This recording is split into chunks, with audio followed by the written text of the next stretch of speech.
welcome to the Irresistible Marketing Pod, a fun alternative to your inner critic when you're trying to grow your business.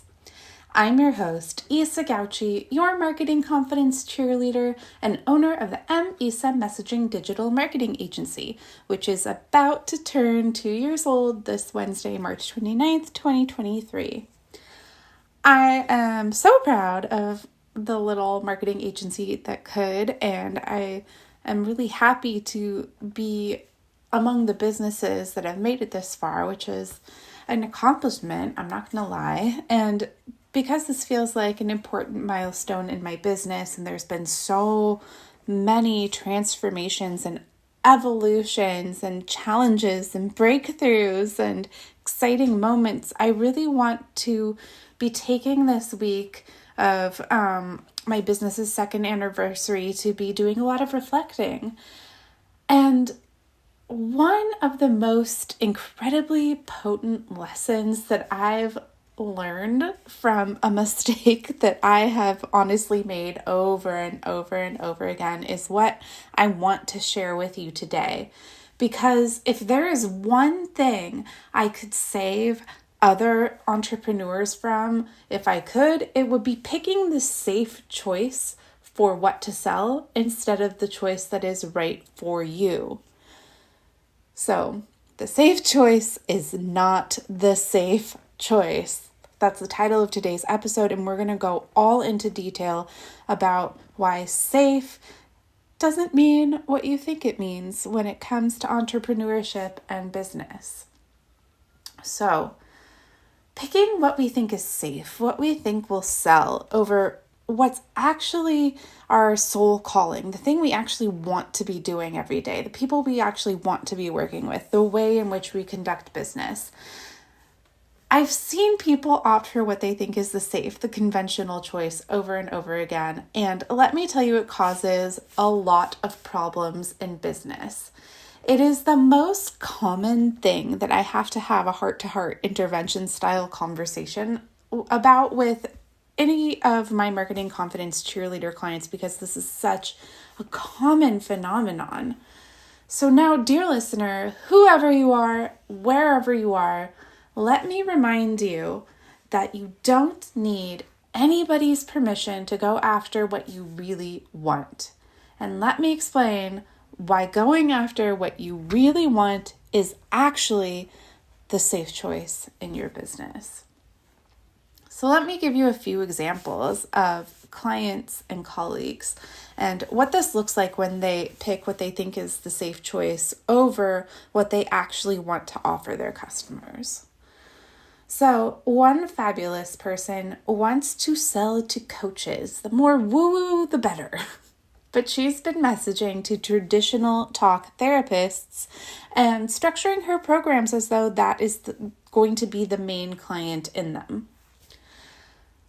Another fabulous client has bold, original productions that cross and push boundaries and do new things and are exciting and interesting and new and radical.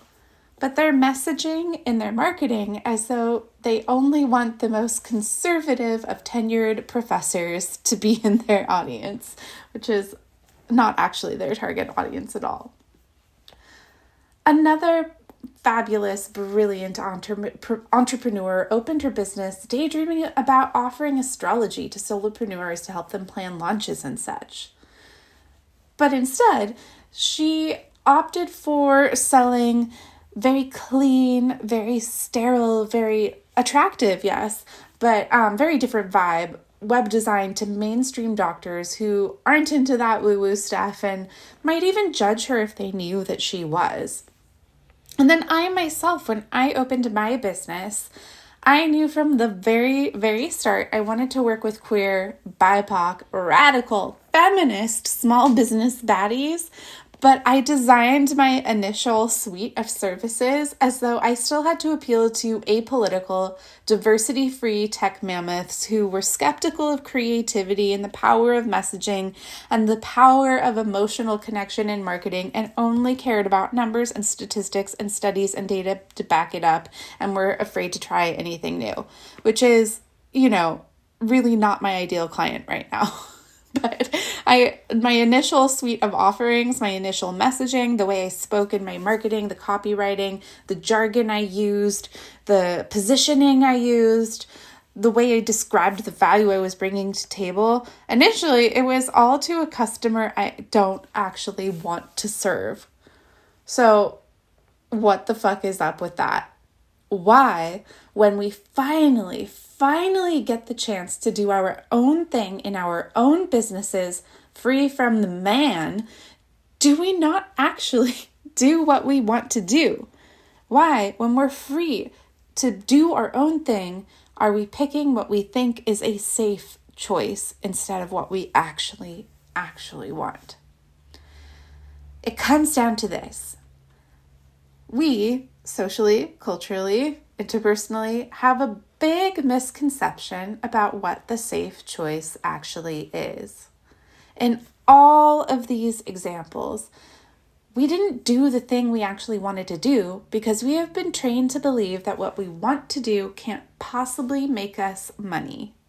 So we settle. We pick from choices that we've already seen other people make. But this, my friends, is a big whopping mistake.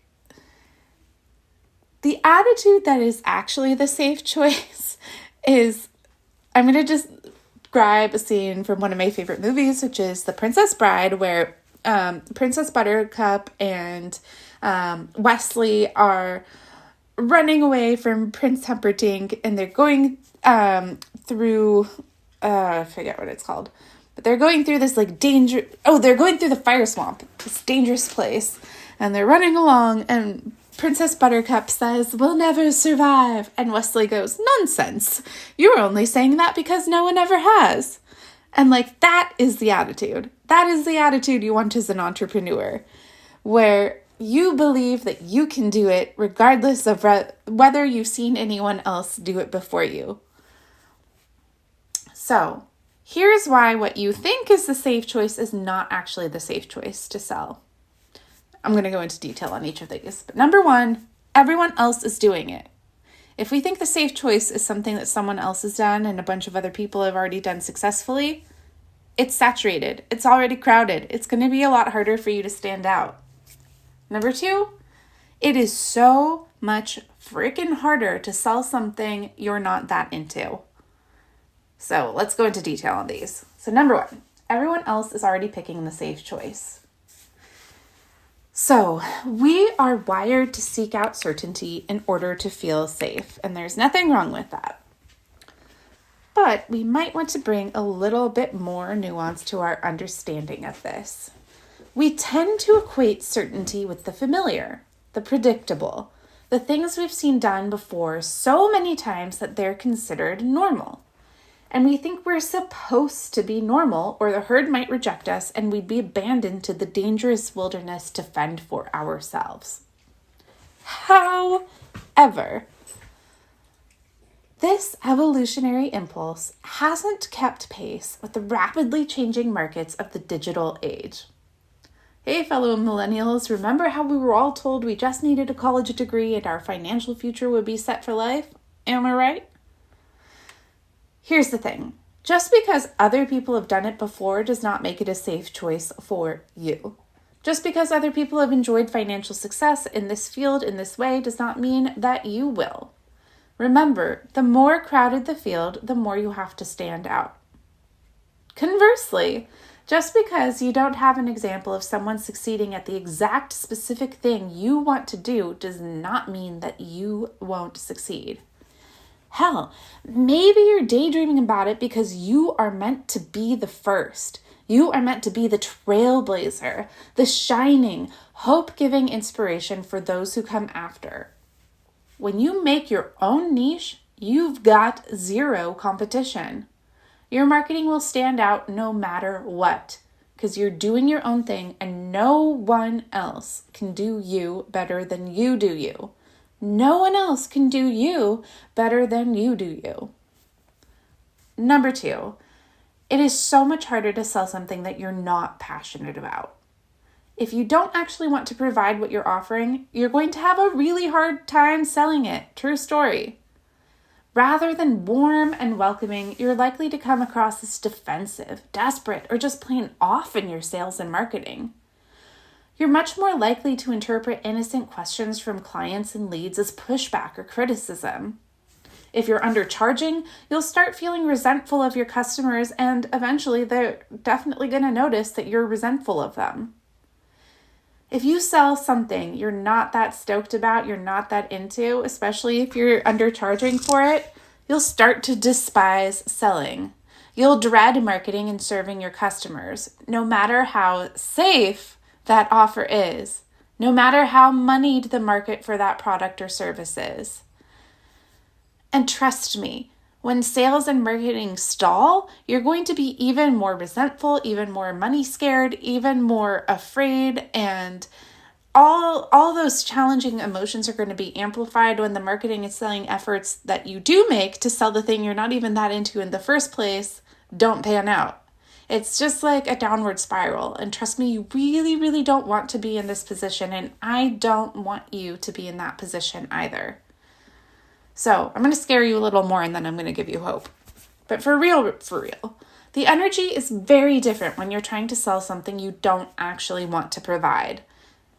But when you're telling an aligned customer that you know you can help about your sole purpose work, you light the fuck up. And you light up in a way that's really, really hard to fake when you're not actually that into it. Let's look at it from the customer's perspective. And I'm going to give you an analogy. Take the example of going to buy clothes. 2 boutiques are next to each other. You go into the first one. You walk into the store and the attendant seems stressed out, harried, or indifferent. They zoom by you and the vibe is, I guess I can help you, but I'm really busy right now and I'm preoccupied with all this other stuff, so helping you is kind of inconveniencing me. The stuff you might want is over there. Okay, cool. All right, are you ready to check out? And then when you don't buy, they seem kind of offended, put out, or like they're making it mean something about them. And you're just like, I just came in for some clothes and I don't get the impression that you want me as your customer. So you go next door. In this boutique, an attendant welcomes you with a huge smile, beaming enthusiastically, offers you a glass of champagne, makes some pleasant chat with you, asks you what you're looking for, and helps you find the absolutely perfect fit that looks more flattering on you than you'd ever dreamed or hoped for and is just perfect for the occasion. The attendant lets you know how the cut is flattering on you. She tells you how great you look. Maybe she takes some pictures of you looking super cute. And then she tells you about all the pride she has in this outfit she helped you pick it out, about who made it, the ethical business practices that went into it, the eco-friendly materials, the artistry, and how the store donates a percentage of the proceeds to your choice of 3 charities. And she tells you all of this with enthusiasm, with warmth, with a genuine desire to help you find what you're looking for and make your freaking day. Which store are you going to be spending your money in? Which store are you coming back to? Which store are you telling your friends about and leaving a nice Yelp review for? It ain't store number 1, people. It's store number 2. It's obviously the place where you feel welcomed, the place that is thrilled to serve you with warmth and enthusiasm and knows how much they value you as a customer and how much pride they take in their work and how what they can provide is exactly what you need to get what you want. So, I want you to have the vibe of store number 2. Let's give you a quick 3-part vibe check to see if that's the case. So come with me on this imagination journey, folks, onto the imaginary school bus. Let's picture this. Tomorrow, you sell your offer. If you sell your target number of products. So you get the thing you think you want. You sell the offer, you sell the products, and now you have to fulfill it. How do you feel? A, thrilled. You can't wait to get started. B, exhausted. wondering how the fuck you're going to summon the energy to serve this client or get those products shipped. All right. Vibe check number 2. You sell your offer tomorrow. And you're bursting with ideas on how to fucking deliver the best ever customer experience. Or B, you sigh and pull up an arduous template that you've borrowed from someone else, some other guru, when it comes time to fulfill the order and it feels overwhelming and tiring and you are very tempted or perhaps even do procrastinate getting that order out the door or serving that client. Vibe check number 3. You sell your offer tomorrow. And the money you'll receive in exchange for that offer is in an amount that brings you emotional ease and excitement. Or B, if you sell the offer tomorrow, it won't make much of a difference to the financial stress and fear you're already experiencing. You'll still be freaking out about money even if you sell something tomorrow. As you probably guessed, you want to have answered A to all of the above vibe checks.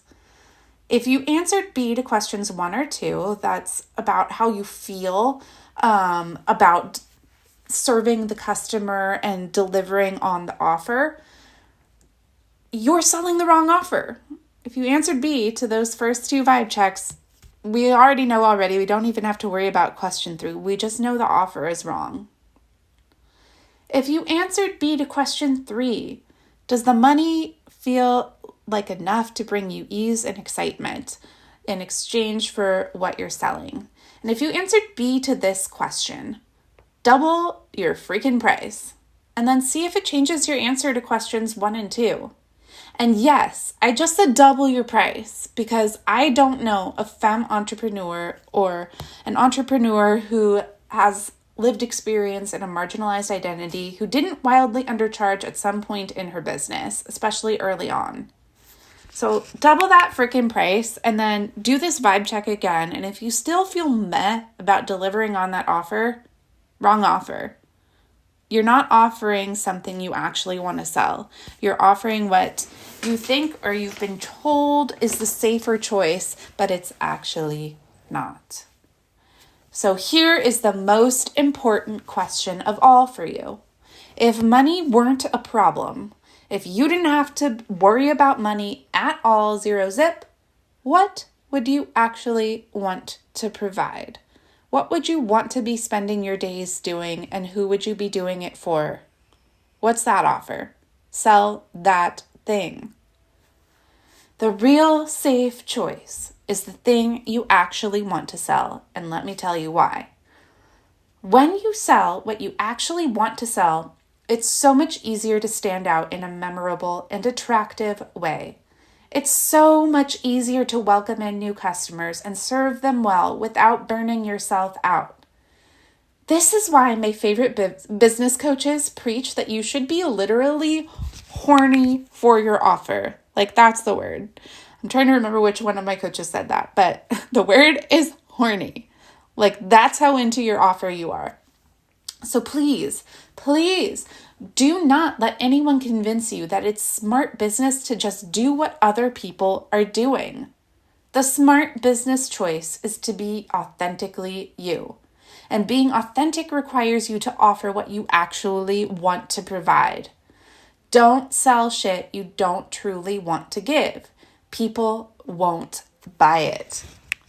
So, why are we like this? Why is this a thing?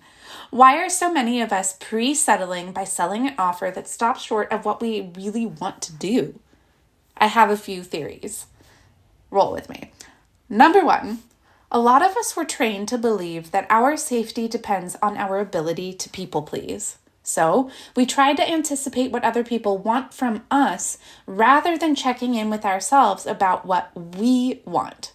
We struggle with codependency in relationships and in designing our own businesses.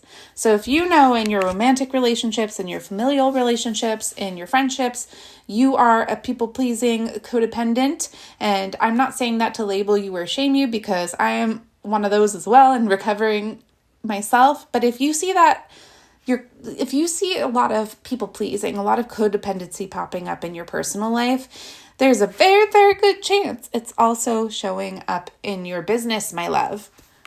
Number 2, when we weren't our own bosses, we were hit hard by the gender and or racial pay gap. We were punished by the man for asking for what we needed, wanted, and deserved. So we learned to ask for less, to shield ourselves from the disappointed of being told we don't get to have and we don't deserve what we really want, what we really need. Number 3, we haven't quite accepted that we are, in fact, allowed to have what we want, and that we're allowed to want at all. And number 4, we haven't deprogrammed the harmful belief that money only comes from hard, grueling, unpleasant work. When that's the belief system we're operating with, we define safety in a very unsafe way. We think to be safe is to please anyone we come into contact with in order to avoid any potential conflict, even if it means violating our own boundaries. We think to be safe is to do what we have to do to get that money in a conventional way, even if it means accepting far less than what is fair.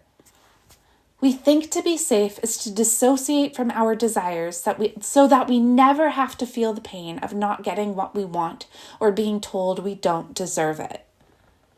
We think to be safe is to accept without question grueling, draining, and unpleasant work as the best we can hope for to make a decent living.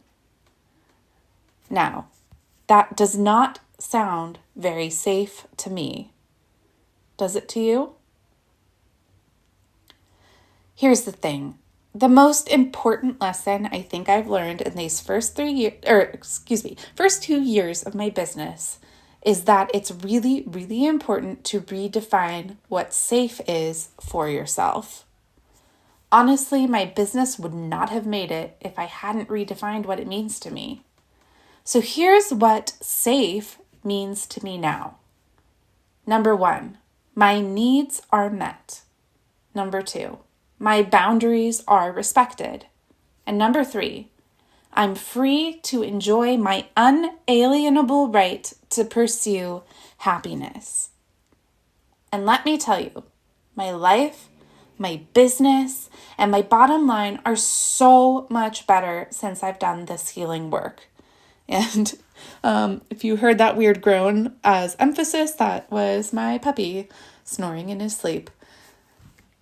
So anyway, back to our topic. I know that I am safe within myself no matter what.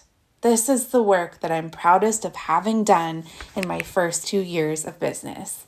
Learning that I know how to feel safe within myself no matter freaking what is going on out there.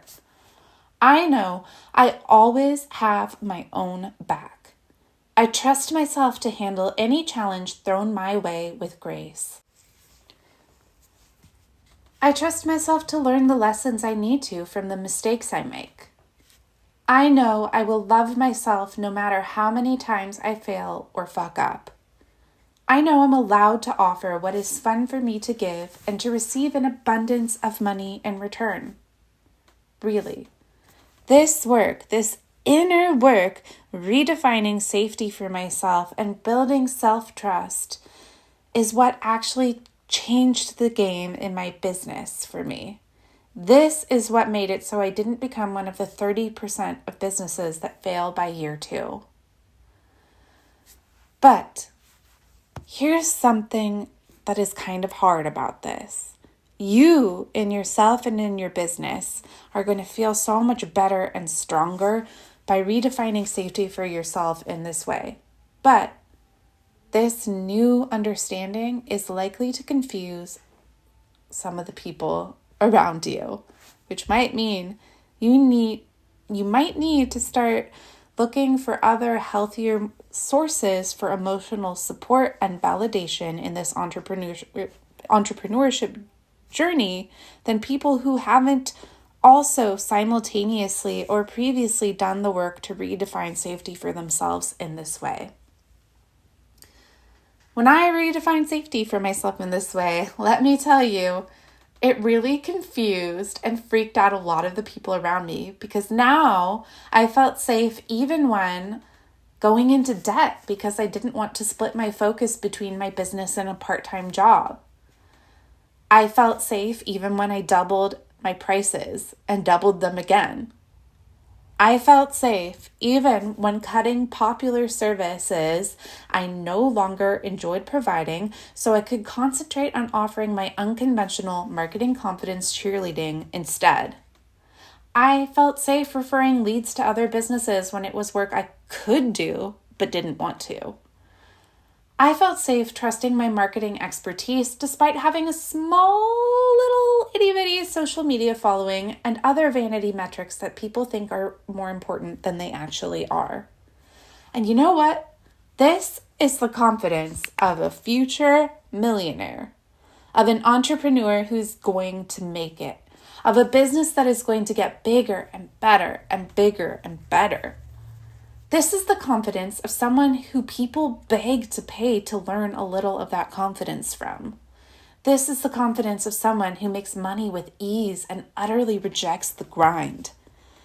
This is the confidence of someone who can't be rattled by concern trolls, nasty trolls, or even the anxious but well-meaning negative Nancys in her life. This is the confidence of someone who knows what she wants. And this is the confidence of someone who goes and gets it. Don't you want that for you? I want that for you. And I want you to have the support you need to develop this unshakable sense of inner safety, this brilliant, unwavering confidence, no matter what the naysayers in your life or even your own super mean inner critic says. If you're ready for your whole life and your whole business to rocket into the upper stratosphere of your dreams, please do yourself a favor, do your business a favor, do your heart a favor, and sign up to work with me one-on-one with Season of Support, my beloved 12-week one-on-one cheerleading program where we'll make sure you're stoked, not settling in your business. You can learn more at the link in the show notes. And if you'd like to infuse your marketing with some irresistible magic, make sure you're signed up for my free newsletter, which is also linked in the show notes. I give out all kinds of good stuff there for free, so even if working with me one-on-one isn't yet in your budget, I'll still give you business breakthroughs just through that newsletter and also through this podcast, so do make sure you're subscribed here as well. And if you enjoyed this episode and would like to keep them coming, please leave me a 5-star review so more people can find and enjoy this podcast. Your feedback goes such a long way and is so very deeply appreciated. All right, my love, please go and design the business that lets you live the life you want and do what you want. And please stop pre-settling before you've even given people or the market a chance to opt in on your soul work. All right. Love you all. Bye.